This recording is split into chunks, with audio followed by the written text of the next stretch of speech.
Welcome back to Midday. We're joined by Dr. Paul Hunter from Columbia Summit Vet Hospital, and we're talking, well, it is the fall, although beautiful weather out there, so it feels not so much like fall, which isn't a bad thing. But pet safety tips for the fall season, Dr. Hunter, something that a lot of people need to know, I guess, right? Well, every season has its challenges, Yeah. I guess today it's nice and sunny now, and this morning we had a heavy frost at home. So that's kind of, this is what happens, and with that comes outdoor water sources become frozen overnight, and animals end up without water, and this is when we start to see problems with cats, for instance, getting crystals because they're not getting water the way they normally would, and getting into trouble with that. So that's not an unusual fall thing to consider. What type of water source have you got outside for your pet if they're an outdoor animal? Something like a heated water dish is a good idea. Or are they going to be in at night because of the weather? Or all those sorts of questions. What sort of housing have you got? What about water, which can become critical for some animals like cats and dogs? And don't lose them in the leaves, right? So cute. Yeah. I'm not sure you'd lose the one on the left in the leaves. And don't eat the leaves. Don't eat the leaves. We see a lot of animals coming in that have upset systems because they eat mushrooms.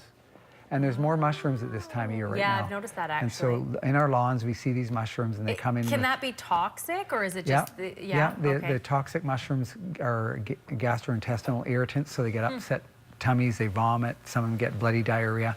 So yeah, they can be a real problem, and we've seen more than a few in the last week or two. Yeah. And so I think every clinic's seeing them. So another thing to do is like take the mushrooms out of your yard if your dog grabs things and chews on them. I should do that. We have a few in our yard actually. And my dog. Just another job for fall, right? Yeah.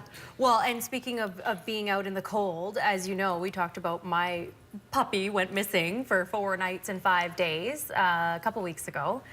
But it wasn't quite cold enough for that to be a concern. You know, she was still able to get water, and she seemed to have eaten something. I'm not sure what, but... But you found her. Well, we did find her. It was an awful feeling losing your dog. It was terrible, but we did. So that brings up pet identification. Things you can do. We recommend microchipping dogs so that if they're lost, when they're found, they can find you through the access provided by the microchip companies, which is worldwide with most of the companies.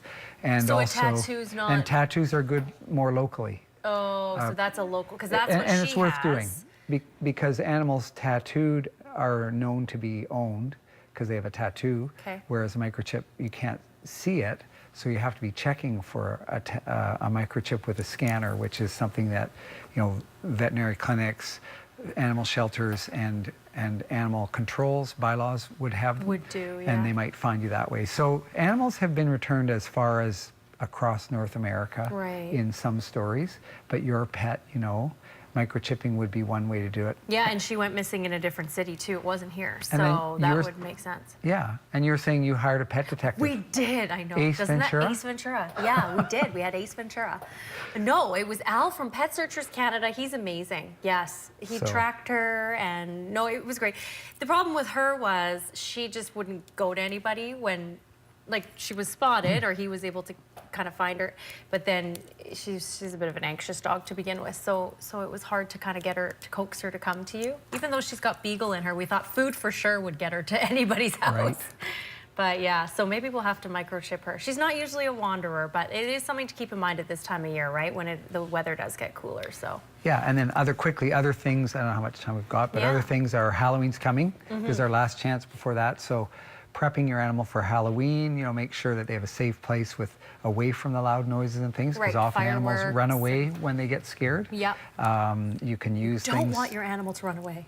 No, it's not awful. Fun. It's like a lost child. Yeah, it is. It's terrible. And then things to calm them down. You could talk to your vet about that. Like there are drugs and there are supplements, and they work. They can help.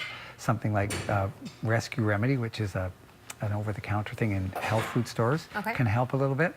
And also fireworks can be scary. Yeah. And how are you going to dress your pet? Yeah. Value Village is going to run out of costumes. You better get on it. Better get on it. Got to see the pets dressed up too. They have to go trick-or-treating. All right, thanks, Dr. Hunter.